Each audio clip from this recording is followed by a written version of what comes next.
À Saint-Leu, chaque lieu a son histoire.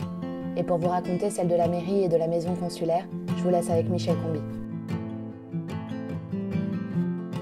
Les deux bâtiments faisaient partie d'une très grande propriété qui partait au nord de la rue Pasteur pour aller jusqu'à la rue Gallieni au sud.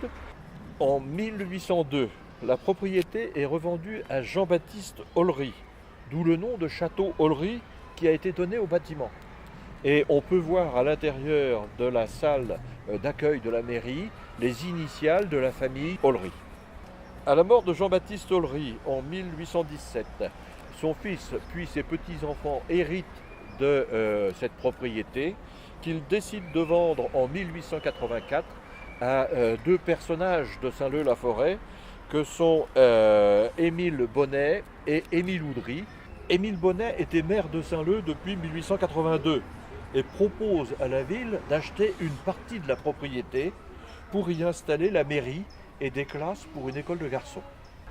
C'est un bâtiment classique à corps central, 2 ailes et 2 pavillons d'angle, autrefois agrémenté d'un parc, de jardin, d'un potager et de dépendances, dont la maison dite consulaire, mentionnée en 1784.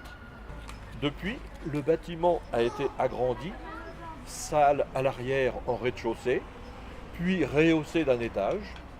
De même qu'au-dessus de la rotonde, ancienne salle de billard, une salle a été créée.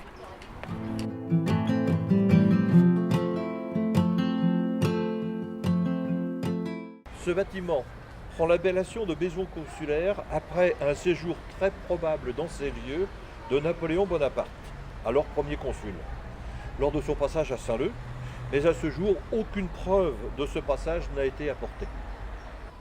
Lors du partage de la propriété, un tirage au sort a eu lieu entre M. Bonnet et M. Oudry le 28 décembre 1888 pour déterminer leurs parts respectives. C'est M. Oudry qui se voit attribuer cette partie. À la mort de M.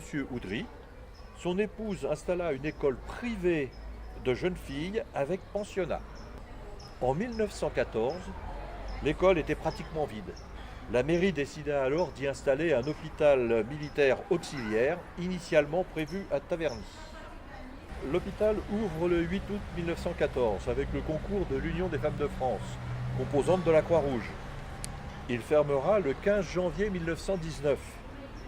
Cet hôpital accueillait jusqu'à 75 lits et de nombreux spectacles et concerts furent organisés dans le parc pour financer son fonctionnement.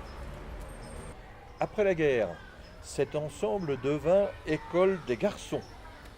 Puis, après la mixité en 1969, école Leclerc.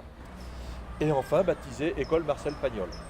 La maison consulaire, qui était le logement du gardien de l'école, puis lieu de réunion de l'amicale laïque, fut réhabilitée et est maintenant un lieu d'exposition. Saint-Leu, c'est aussi beaucoup de Saint-Leupiens célèbres et une histoire riche. Pour en savoir plus, venez nous rencontrer aux Journées du patrimoine.